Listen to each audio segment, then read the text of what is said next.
working yet? Is it on? There we go. Okay.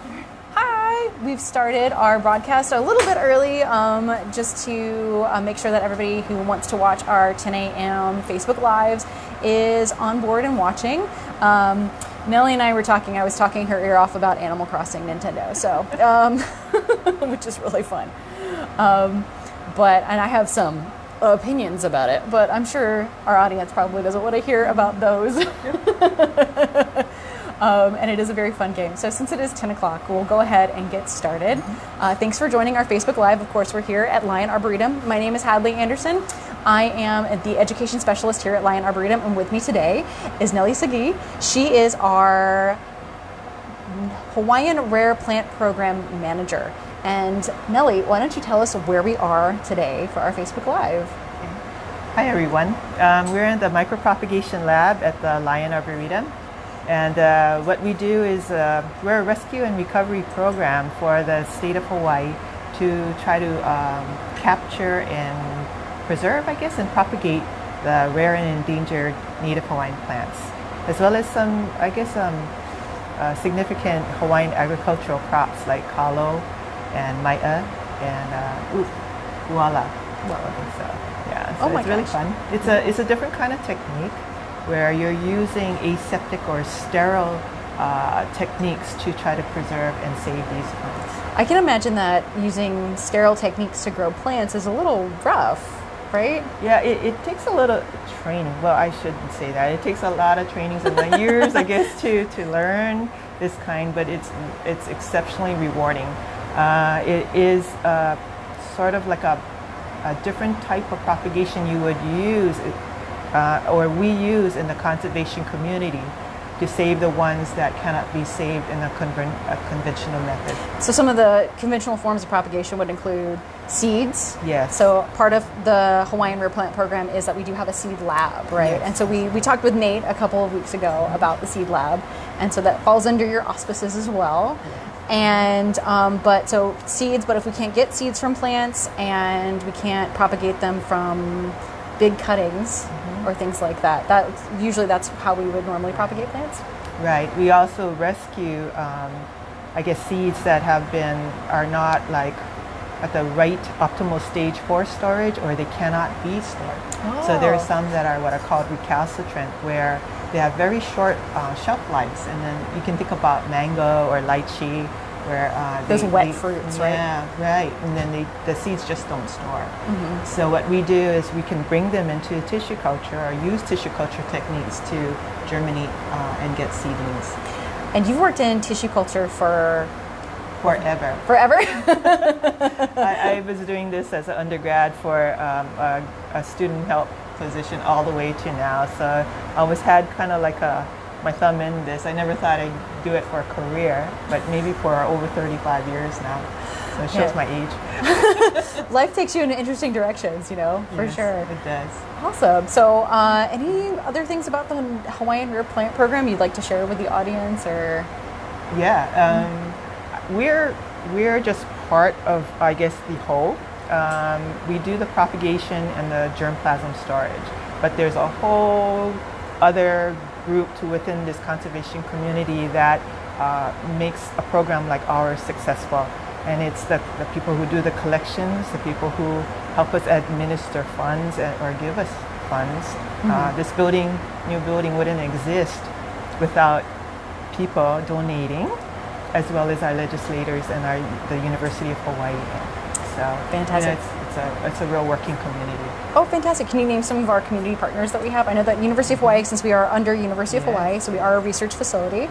And the State of Hawaii DLNR, DOFA, the U.S. Fish and Wildlife Service, the Army, and like private donators like the Haole Maoloa and the Chamberlain Foundation and the Cook Foundation. Oh my gosh, wow. There's a lot of people who are dedicated to preserving our environment. Right, and it's part of that is because Hawaii is such a unique place, and we have so many endemic species, which makes them very, very rare too. And since we have so many endemic species, we have a very high rate of extinction that happens, right? Exactly. And we're trying to mitigate that as much as possible, both for our flora and our fauna.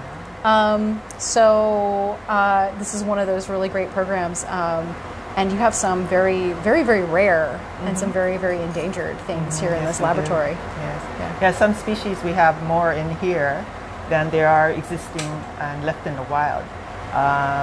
It's really daunting sometimes, but you know that's our drive, our I guess our desire to do and save these plants and maintain them so that one day when things are safe out back in the wild, they can go back.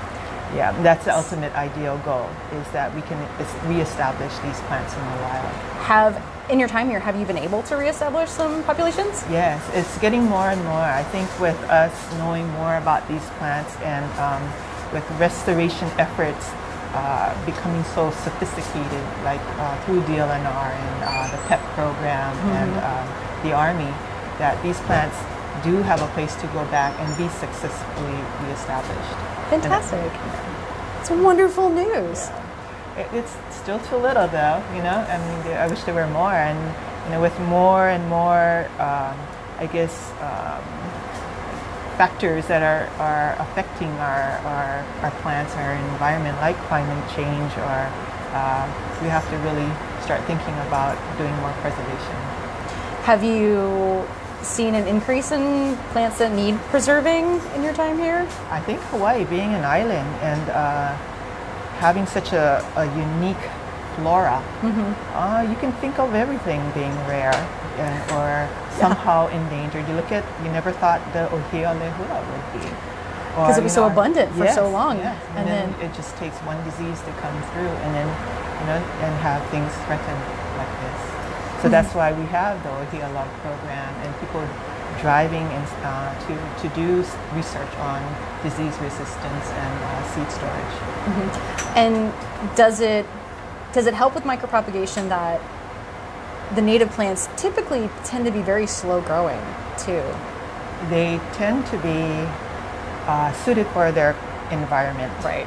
I guess Hawaii, because it is an island, there's what are called microclimates, where they exist in small pockets where you just look at our landscape here. We have mountains to the ocean, so you know they kind of adapt to where they're growing.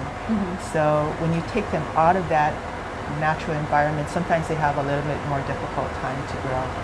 And there's a lot more pressures on them to grow too. So you might not have a pollinator there. You might have changed the soil type, or microflora in the soil to make it harder for them to grow. So they're facing a lot of resistance to being able to grow. Yes. With their changing climates and everything like that, and changing environments too, and the pressure. Fantastic. Thank you. Anything else? If you don't mind, sure. Maybe I can show you what we do here. And you know, we have Cindy Yamamoto, who's my lab manager here, and then she can show what about 80% of our work here is, and it's just the maintenance of our cultures. These are so important. We are really dependent upon our volunteer force, which we don't have because of this COVID-19 situation, but hopefully that will be I guess really people can come back. But this is really important because without this kind of work, we cannot maintain our living cultures. Okay, so well, let's take a look at what Cindy's doing. And Nellie, if you don't mind narrating. Sure. Cindy is working on, it looks like a cyanea. Yeah, I think Cyanea crispa, and it's a Oahu endangered plant. And what she's doing is actually taking a test tube, that a plant that has been growing in test tube for about maybe 6 months. Oh, wow. And actually it starts to decline where there's yellowing leaves, and there's only a finite amount of nutrients in here. And because it's a living plant, there's nowhere for like toxins or waste products of the plant that it produces.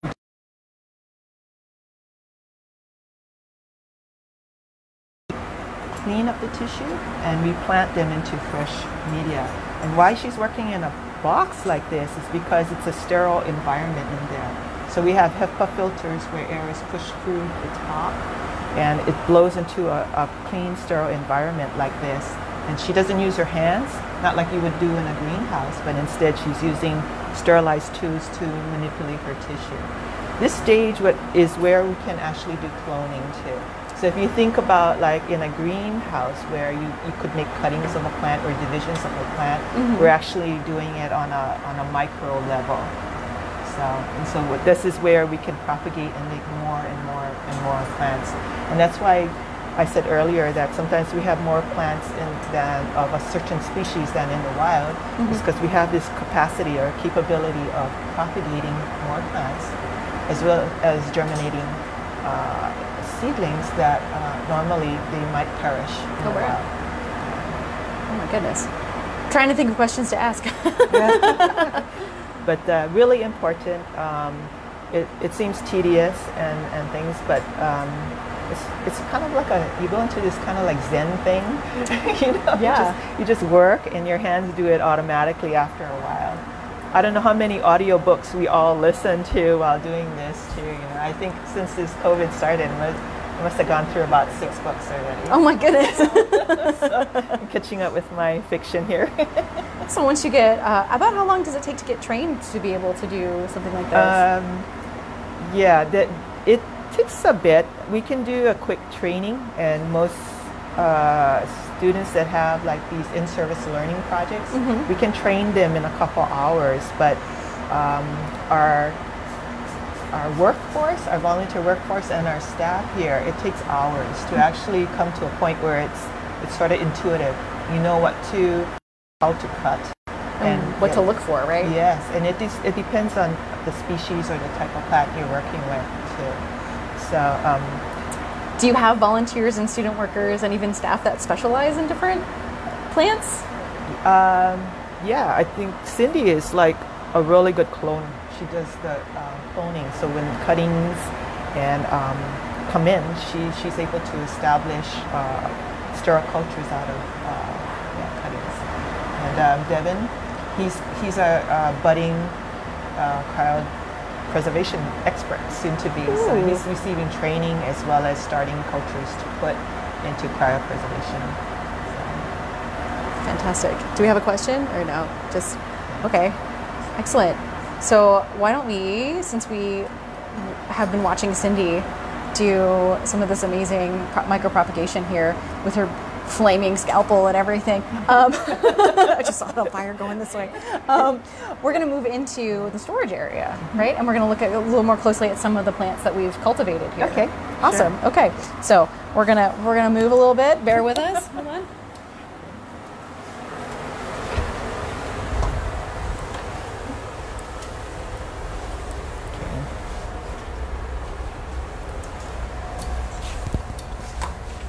A little bit different of an environment, especially like getting used to the noise in the lab area. So this is our culture room. This is where we store our plant collection inventory.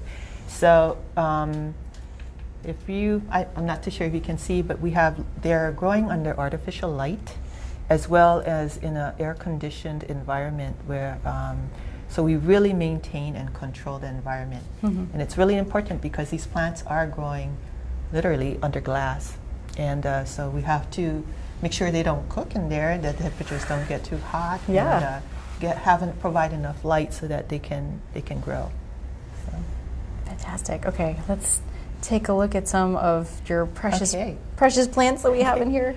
So I pulled out some to show as examples. And this is in a Campanulaceae family, and it's called Cyanea asarifolia. It's only found on Kauai.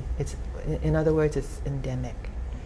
So this one grows in the Blue Hole area, and it was there are only a few plants left, but this one they found a new population.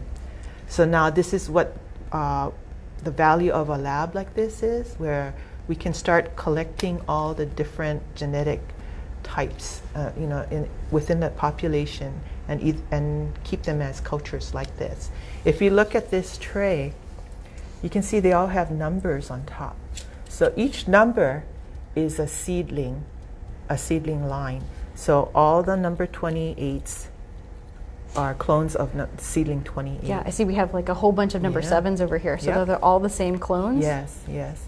So that's how you establish cloning lines or clonal lines. So like, for example, you have a restoration program that they want to put out 25 plants.